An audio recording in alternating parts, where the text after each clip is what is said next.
Last night I asked you to question everything. Tonight I want to ask you this. Are we still living up to that billing?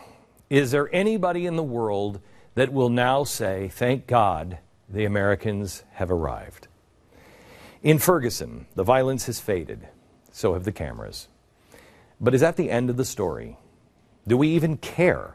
Does the media care? What was Ferguson really all about? As Americans, we have always valued justice. Okay, well, what happened to the police officers? What happened to the looters? What about the fate of the hardworking shop owners whose businesses were destroyed? Has anybody reached out and helped? The media stirred the pot. They focused on the bad. They left us with a bitter, angry taste. They left us with this idea of what Ferguson is. I've been to Jerusalem. I've been to the Middle East. I've been to Lebanon. I have to tell you, it's nothing like you see on television. Nothing. When I first went there, I was so scared out of my mind. I thought, every car is going to be burning up and there's going to be a bus toppled over with some terrorist on it. It's not like that. I can guarantee you that's not what Ferguson is like either. But that's not the story we got in the media. This was the beginning of the story. The Blaze tried to do their job. We tried to show you the story, several of them, of the ministers and of the Tea Party group. The Tea Party group that decided to help local shops with a boycott. You're going to meet the owner of one of the shops in just a few minutes. She said, you guys are Tea Party members? Everything I thought about you guys was wrong. As I said yesterday, question everything you think you know. But also let me do this. Let me give some credit right off the bat to somebody that no one would expect me to give credit to, Ariana Huffington. Last week while I was on vacation, I clicked on the Huffington Post, not something I usually do, but I did. And at a time when most were using Ferguson as an opportunity to divide or gain power, Ariana Huffington wrote a piece herself showing the full picture, which was quite different from the picture that the media has left us all with. Yes, there were looters. Yes, there were vandals. Yes, there are bad cops. Yes, there are good cops. The good has far outshadowed the bad. Teachers spent their day cleaning up trash. Ariana Huffington also pointed out the religious leaders and the churches that helped clean up and worked tirelessly urging people to be peaceful. She pointed out the mystery man who handed out $100 to local businesses and insisted on remaining anonymous. Others opened up their homes to complete strangers, and donations poured into local food pantries. Did you hear this in the mainstream media? I didn't. I thought the Blaze, quite frankly, was alone for quite some time. No, it wasn't. I just didn't notice what Ariana was doing as well. Both were pointing out exactly who we are. It's who we have always been, and I think we have to actually try really hard not to be those people, as long as we don't forget ourselves. We have to be reminded, because we're beginning to forget. It's like riding a bike for the first time in years. I rode a moped on vacation. I looked like the president with the helmet and the little girl bike. It was bad. And my kids wanted to ride the moped with me, and I'm like, okay, well, let me just take it. I hadn't ridden one for 5 years. It was not pretty. It wasn't good. But after I reminded myself after a few minutes, I was okay. We know how to do these things. We know how to disagree, but still get along. We've just forgotten how to practice it. We know what it means to be an American, but we're a little tired. That's why I brought up Ariana Huffington.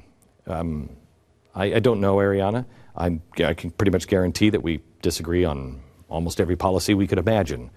And we're not having lunch anytime soon, I'm sure. We couldn't be further apart politically.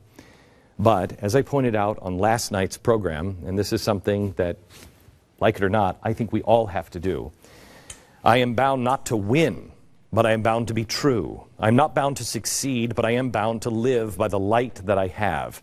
I must stand with anyone that stands with right, and stand with him while he is right, and part with him when he is wrong. That's really hard, because right now, we are always looking for somebody who is 100% right. No, you have to believe everything that I believe. No.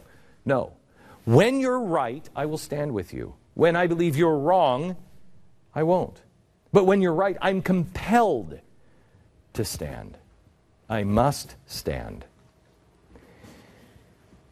We have let so much pressure build up between the left and the right. Pressure that all of us have had a role. All of us have had a role in playing. Some small, some big. Anybody grow up with a family that used to can during the summer? Okay.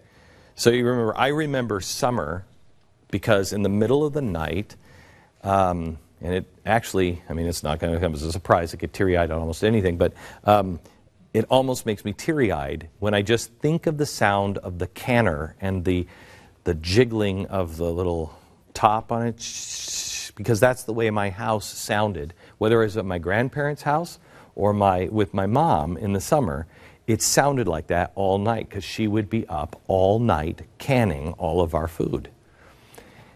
I don't know anything about canning. I just remember being taught about this big. If the pressure builds and it gets too high, it blows up, right? This is our situation. I think we have a bat in the studio.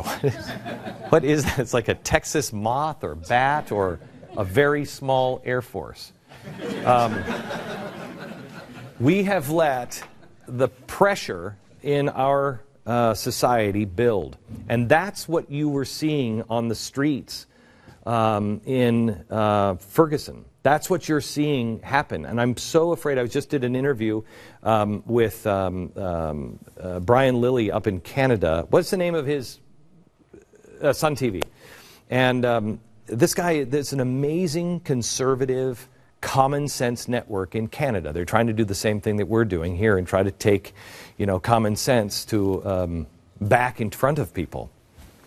And I was just talking to him about what was coming. He said, what's coming after ISIS? And I said, I don't know exactly what ISIS is going to do, but it's going to be not good. What I'm concerned about is our country ripping itself apart. That when bad things start to happen, people really start to lose their job. Gasoline doubles in price. Whatever it is, we really start to rip each other apart. We can't do that. We have to take the pressure off. We are bound to stand with each other and point out when we agree, when we're right. A lot of people are hammering me after I did an interview with CNN and then Howard Feynman, and they made up reasons why I would ever do such interviews, but this is why. Decompression. Because we all have much more in common, and we better start finding those things. We all want to be better than we were yesterday. We all want to help others. We all want to live our lives good and well and do good. We're about to go dark. And I guess there are a few people in this country that want to go dark. They see revolution as the only way to change the world.